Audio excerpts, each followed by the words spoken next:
अस्सलाम वालेकुम वरहमतुल्लाहि वबरकातुहू। आज की हमारी वीडियो का उन्वान कुरान का पैगाम पारा नंबर 11 है, जिसको हम उर्दू तर्जुमे से आसानी वीडियो पसंद आए तो वीडियो को लाइक करके हमारे चैनल इस्लामिक रील्स ऑफिशियल को जरूर सब्सक्राइब करें। तौबा आयत 94। झूठे अज़र से बचो। तबूक में शरीक ना होने वाले मुनाफिकीन रसूलुल्लाह सल्लल्लाहु अलैहि वसल्लम के पास आकर झूठे अज़र पेश करने लगे। उनसे कहा गया कि झूठी बातें बनाने से कोई फायदा नहीं, अल्लाह ताला तुम्हारे निफाक व झूठ पर हमको मुतला कर चुका है। यहाँ तुम्हारी कोई मकारी छुपी हुई नहीं है, वो बहुत जल्दी तुम्हारे काले करतूतों की तुमको सजा देगा। अल्लाह की सजा से बचने के लिए हर मुसलमान के लिए जरूरी है कि झूठे अज़र से अपने आप को बचाए रखें। सूरह तौबा की आयत 99 इखलास के साथ खर्च करना। जो लोग अल्लाह और यौम आखिरत पर ईमान रखते हैं और इखलास के साथ अल्लाह की रजा और उसका कुर्ब हासिल करने और रसूलुल्लाह सल्लल्लाहु अलैहि वसल्लम की दुआएं लेने के लिए अपना माल खर्च करते हैं, अल्लाह ताला उनको जरूर अपनी रहमत में जगह देकर जन्नत में दाखिल फरमाएगा। अल्लाह ताला हम सबको इखलास के साथ खर्च करने की तौफीक अता फरमाए। सूरह तौबा आयत 103 ज़कात का हुक्म। अल्लाह ताला ने अपने महबूब हजरत मोहम्मद सल्लल्लाहु अलैहि वसल्लम मुसलमानों के मालों से ज़कात व सदक़ात लेने का हुक्म दिया। ज़कात व सदक़ात के जरिए इंसान गुनाहों से पाक और अच्छे अखलाक से आदी बन जाते हैं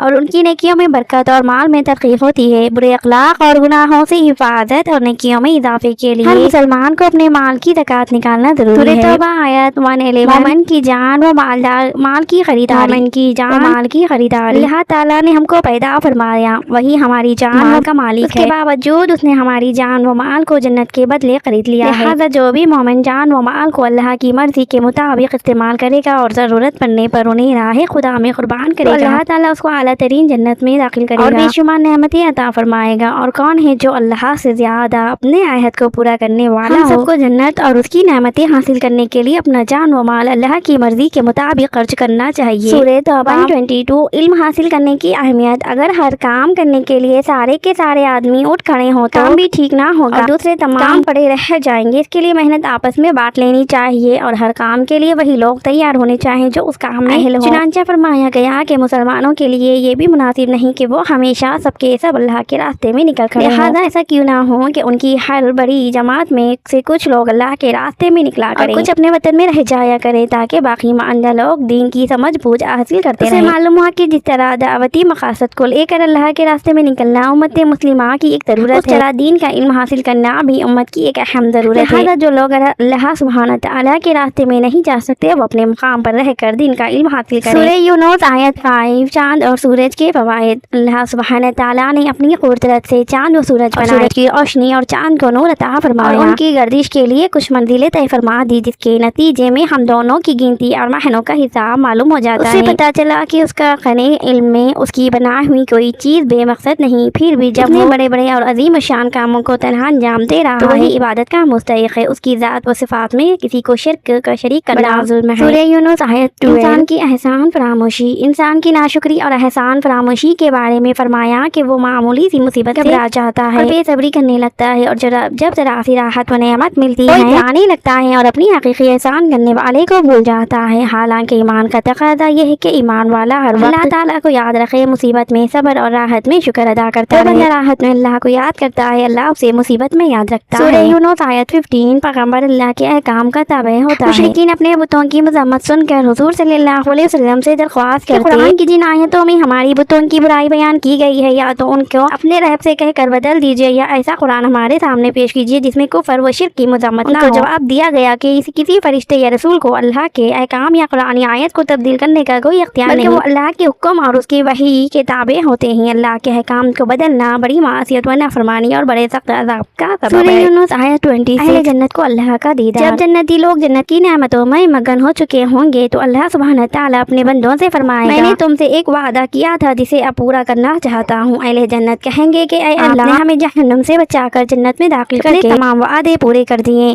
अब कौन सा वादा रह गया है। चुनांचे अल्लाह ताला हिजाब हटाकर बंदों को अपनी जियारत कराएंगे। सुभान अल्लाह। जियारत के बाद उन्हें जन्नत की तमाम नेमतें फीकी मालूम होंगी। सूरह यूनुस आयत 31। अल्लाह की कुदरत। मुशरिकीन इस बात को तस्लीम करते थे कि सारी कायनात का खालिक व मालिक अल्लाह ताला है। आसमान व ज़मीन की सलाहियतों को मिलाकर रोजी देता है, सुनने और देखने की क़ुव्वत अता करता है। मुर्दा अंडे से जानदार और जिंदा मुर्गी से बेजान अंडा पैदा करता है, वही सारे आलम का इंतजाम करता है। आयत में फरमाया गया है कि जब तुम खुद مانتے ہو کہ سارے کام اللہ تعالیٰ کرتا ہے تو پھر اور کسی کی عبادت کے ساتھ کسی کو شریک کرنا کیسی بے عقلی کی بات ہے۔ سورہ یونس آیت 42-43 بے طلب ہدایت سے محروم حضور صلی اللہ علیہ وسلم کو اپنی امت پر بڑی شفقت تھی، اسی وجہ سے لوگوں کے ایمان نہ لانے کی وجہ سے سخت بے چین و غمگین رہتے تھے۔ فرمایا گیا کہ آپ اسی شخص کو ہدایت پر لا سکتے ہیں جو دل میں حقیقی طلب رکھتا ہے، لیکن جن لوگوں میں طلب ہی نہیں ان کی مثال تو اندھوں اور بہروں جیسی ہے۔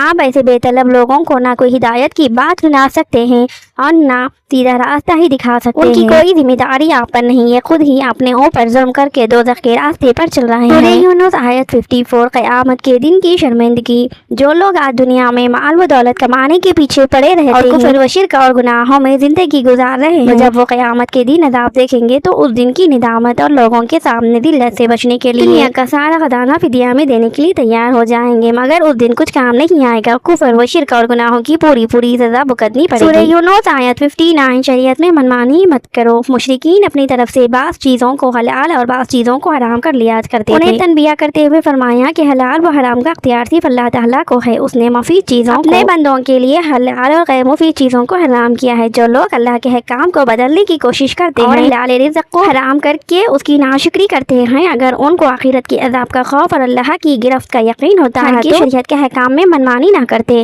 اللہ تعالیٰ ہمیں حرام اور حلال کو سمجھنے اور اپنے احکام پر چلنے کی پوری توفیق عطا فرمائے، آمین۔ سورہ یونس آیت 38 مال کے ذریعے گمراہی۔ جب حضرت موسیٰ علیہ السلام فرعون کے ایمان سے مایوس ہو گئے اور وحی کے ذریعے ان کو معلوم ہو گیا اب ان میں کسی طرح کی خیر باقی نہیں رہی، تو اس کے لیے بدعا کرتے ہوئے کہا کہ اے ہمارے رب، آپ نے فرعون اور اس کے سرداروں کو مال و دولت عطا کی ہے، ہمارے پروردگار اس کا نتیجہ یہ ہو رہا ہے کہ وہ لوگوں کو آپ کے راستے سے بھٹکا رہے ہیں۔ ہمارے پروردگار جب ان میں اور ان کے مال میں کوئی خیر باقی نہیں رہی تو ان کے مالوں کو تباہ و برباد کر دیجیے اور ان کے کفر و شرک اور ظلم و ستم سے زمین کو پاک کر دیجیے۔ اللہ تعالیٰ ہمیں مالی گمراہی سے بچائے اور خیر کے کاموں میں خرچ کرنے کی توفیق عطا فرمائے۔ سورہ یونس آیت 90 فرعون کا دریا میں غرق ہونا۔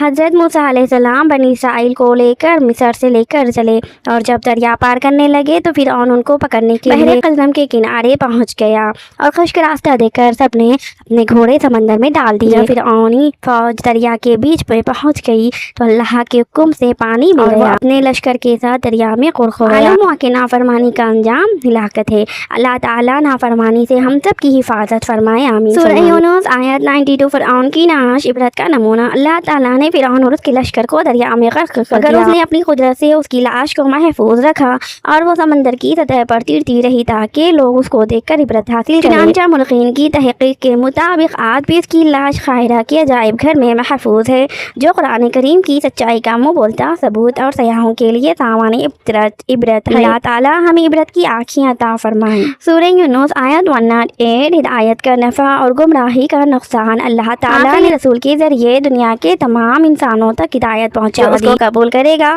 وہ دنیا آخرت میں کامیاب ہوگا اور جو گمراہی پر قائم رہے گا اس کے وبال کا خمیازہ خود اسے ہی بھگتنا پڑے گا۔ اس لیے عقل مندی کا تقاضا ہے کہ ہدایت قبول کر کے آخرت کا نفع حاصل کرو، گمراہی کے نقصان سے بچو۔ یاد رکھو اپنی گمراہی و بدعملی کے تم خود ہی ذمہ دار ہو۔ انشاءاللہ ہماری آئندہ ویڈیو پارہ نمبر 10 کو لے کر ہوگی، ہم بآسانی اردو ترجمے سے سمجھیں گے۔ ویڈیو کے اختتام تک بنے رہنے کے لیے جزاک اللہ۔